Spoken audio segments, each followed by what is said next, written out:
11 de la mañana con 53 minutos en todo el país. Estamos en vivo y es un honor recibir en el programa a el cardenal Daniel Sturla, arzobispo de Montevideo. Sturla, buen día, un gusto comunicarnos con usted. ¿Cómo le va? Buenos días, un gusto estar con ustedes también para mí, gracias. Muchas gracias, muchas gracias. Bueno, el segundo cardenal uruguayo en la historia de la Iglesia. Esto puede sonar como un dato de la realidad, pero ¿qué significa íntimamente para usted esta, no sé, definición de alguna manera? Bueno, soy cardenal hace 10 años, sin duda eso fue una sorpresa para mí, pero tiene que ver obviamente con lo que el Papa Francisco en su momento creo que fue como una señal de benevolencia, de cariño hacia la Iglesia uruguaya, a la cual él conocía por cercanía, y creo que eso fue un regalo, un don a la Iglesia uruguaya que hizo el Papa Francisco en el año 2015, cuando yo apenas llevaba 10 meses de arzobispo. O sea que más allá de mi persona, creo que fue a la iglesia en el Uruguay que el Papa Francisco le hizo el don de tener un cardenal. Ahí vemos justamente imágenes de ese momento, ¿no? De usted con el Papa Francisco. Sturla, bueno, se me ocurre pensar como ciudadano, como uruguayo, que para usted debe haber sido uno de los momentos más importantes de su carrera, uno de los momentos más importantes, el haber participado del cónclave que a principios de este mes de mayo eligió al Papa León XIV. Ya lo hemos escuchado hablar en los medios de lo que fue su experiencia, de qué es lo que usted sintió, pero de repente algo que le haya quedado por decir de el haber formado parte de este conjunto de 133 cardenales que fueron quienes votaron para designar al nuevo Papa. Bueno, fue una experiencia muy profunda de fe y también de alegría enorme, porque además del sentido de la responsabilidad que todos sentíamos allí, esos 133 cardenales, estaba, después que fue elegido Papa, una alegría inmensa que experimentamos y que se transmitía. Alegría de nosotros los cardenales y después alegría del pueblo de Dios reunido en la Plaza de San Pedro. Así que si yo dijera en dos palabras, experiencia de fe y de alegría. ¿Cómo es el tema de la votación? Porque son 133 cardenales que votan. Si no hay ninguno de los papas o de los cardenales elegibles que logre determinada cantidad de votos, se vuelve a votar. Se supone que los cardenales vuelven a reiterar su voto, por lo tanto el resultado no cambiaría. ¿Qué es lo que pasa para que en definitiva surja ese humo blanco? Bueno, como en toda votación que se hace en este tipo de asambleas, donde se requiere una mayoría tan importante como es la de 2/3 de votos, entonces a medida que se suceden las votaciones, uno obviamente no se mantiene en su primer candidato si ve que ese candidato no tiene posibilidades, sino que va a votar a aquellos entre los que puede haber la posibilidad de ser elegidos, aquel que más le parezca.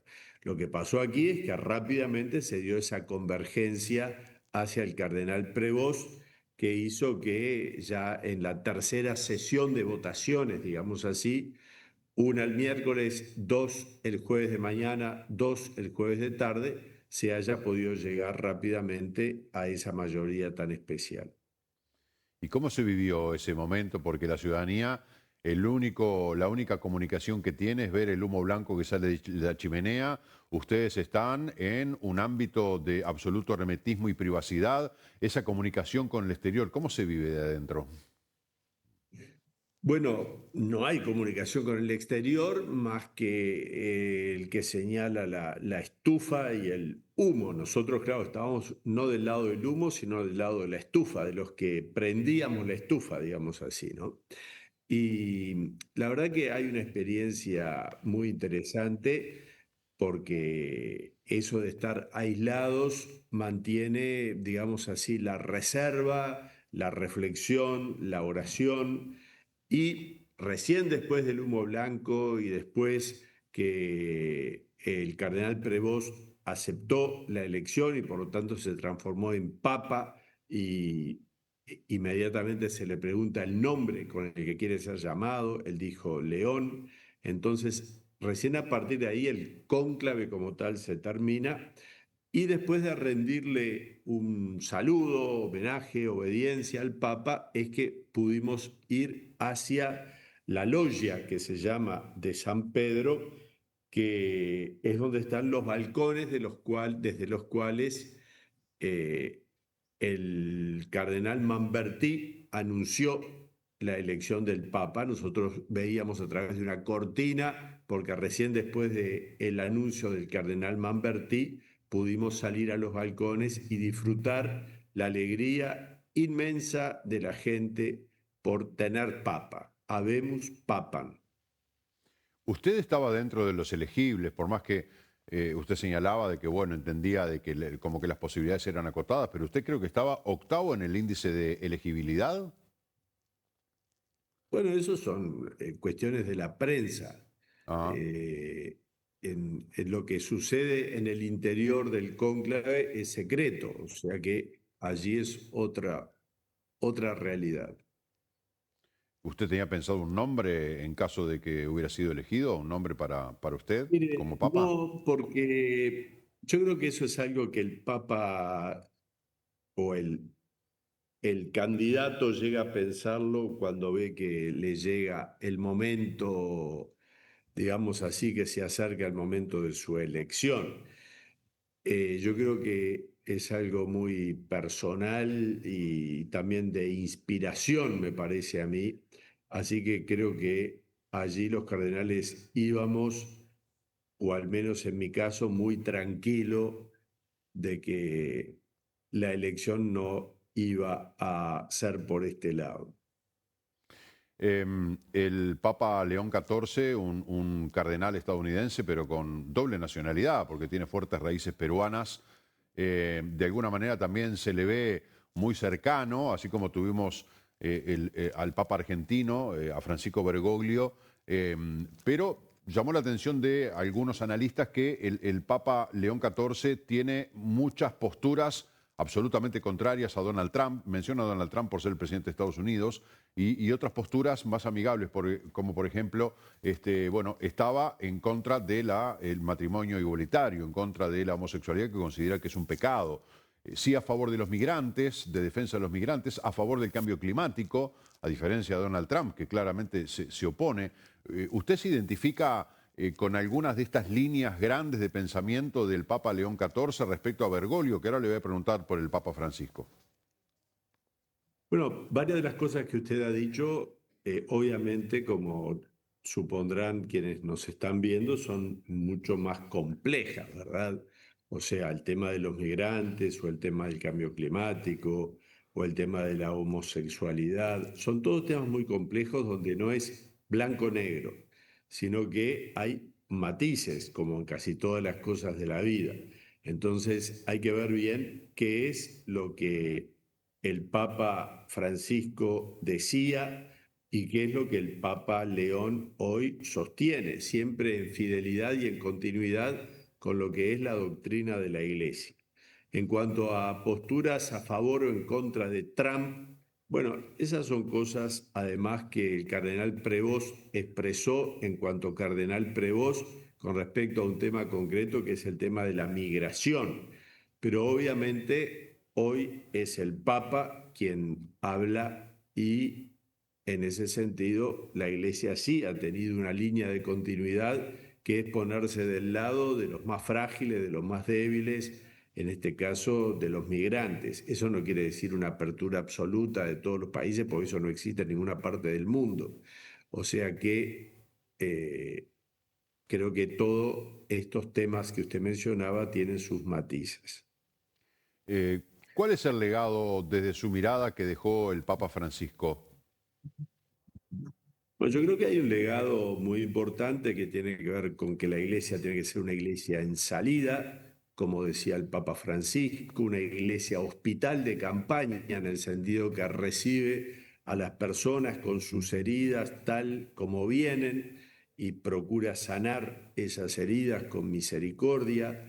y el poner a los pobres en el centro de la atención pastoral de la iglesia. Creo que esos son legados permanentes y por lo tanto que serán continuados también por el Papa León o con quien otro fuera el elegido Papa. Usted en una de las cenas privadas que compartieron, yo escuché cuando usted contaba que estaba sentado en la mesa con el obispo de Buenos Aires y cuando el Papa León XIV se acercó a la mesa de ustedes, el obispo de Buenos Aires le dijo que del Papa Francisco había quedado pendiente la visita a la Argentina y el Papa León XIV dijo sí, a Argentina y a Uruguay y que lo miró a usted. Digo, ¿se ha sabido algo más? ¿Hay alguna información de cuándo podría ser? Esto yo sé que es a mediano y largo plazo, pero hay mucha ansiedad porque el Papa vuelva a visitar Uruguay. Yo creo que sí, porque la última visita, bueno, Juan Pablo II, que vino años 87 y 88, fueron 2 años seguidos de visitas papales, pero después no. Y yo volví a hablar con el Papa porque tuve una audiencia privada con el Papa León y le planteé nuevamente el tema. Obviamente, él me manifestó la dificultad de este año concreto porque es año santo y entonces hay con muchos compromisos en Roma por parte del Papa, pero bueno, creo que será próximamente, pero obviamente eso pasa por muchos elementos también, entre otros que tiene que haber una invitación formal por parte del Estado uruguayo al Santo Padre, en cuanto que es el jefe también de un Estado, el Estado Ciudad del Vaticano. Está claro. Así que bueno, habrá que esperar primero el ofrecimiento, la invitación formal del Estado uruguayo para después ver, me imagino que el Papa León XIV debe tener una agenda intensísima de visitas pendientes, de misiones que deberá cumplir, de viajes protocolares. O sea que la verdad, yo no sé si no se mueve mucho más que un presidente, ¿no? Sí, es posible, es una agenda muy intensa. Pensemos que eh, la Santa Sede en el plano diplomático tiene relaciones diplomáticas con más de 180 países. En el plano de lo que significa, del punto de vista de su liderazgo espiritual, hay 1.400 millones de católicos en el mundo. Del punto de vista, digamos así, de lo que es la Santa Sede como punto de convergencia del diálogo interreligioso, del diálogo ecuménico, en fin, el Papa tiene muchísimas, digamos, una agenda por demás cargada y una responsabilidad por demás grande. Tomando en cuenta de que hay muchísimas religiones en el mundo y esa cifra que usted acaba de dar de 1.400 millones de habitantes en el planeta que son católicos, ¿hay nota usted que haya habido una recuperación de la fidelidad a la iglesia, de la confianza, de la práctica del catolicismo? Porque en algún momento se habló como de una crisis de confianza en la iglesia. ¿Esto usted entiende que se empezó a revertir, se mantiene? ¿Qué opina al respecto?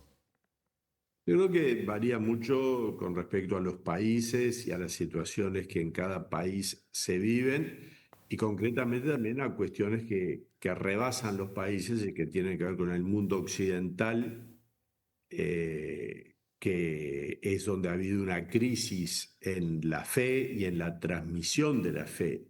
Mientras que en algunos países de Asia y en el África subsahariana, la fe católica tiene una vitalidad muy grande. En los países de Occidente, también con grandes variaciones de uno a otro, hay una disminución, no sé si de la confianza, hay una disminución de la fe. Además, es decir, hay un apagamiento de la fe y una dificultad de las generaciones mayores en transmitir la fe a las generaciones más jóvenes. O sea, eso creo que se mantiene, es una tendencia muy fuerte, pero como decía un genial escritor inglés convertido al catolicismo, la Iglesia sabe mucho de muerte y resurrección. Así que bueno, hay que vivir con fidelidad a la identidad propia de la fe cristiana católica en este momento y ya llegará el momento de una mayor vitalidad o de una mayor, digamos así, afluencia de gente a la vida práctica cristiana. Por lo pronto, bastante más de 1.400 millones de habitantes estuvieron pendientes no solamente de la noticia cuando falleció Francisco, sino también de lo que fue el cónclave y de la elección del nuevo Papa. Es decir, que es algo que atrae mucho, que genera mucha atención y que trasciende la cantidad de católicos practicantes, ¿no?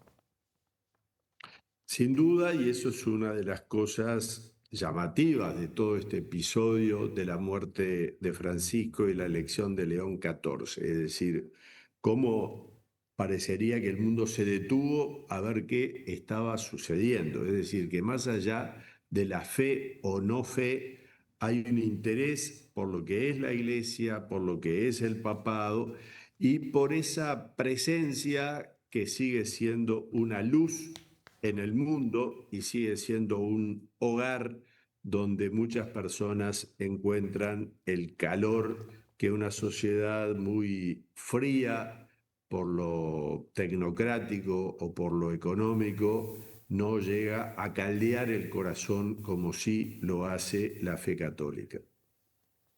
Quizás la respuesta sea la fe católica, pero la pregunta es, ¿cómo cree usted que se puede superar estos niveles de violencia tan inentendibles que vivimos en la sociedad uruguaya, en el mundo, ¿no? Pero hablemos de Uruguay, eh, porque la verdad es muy preocupante, da la sensación que las autoridades hacen un montón de cosas, pero que nunca es suficiente.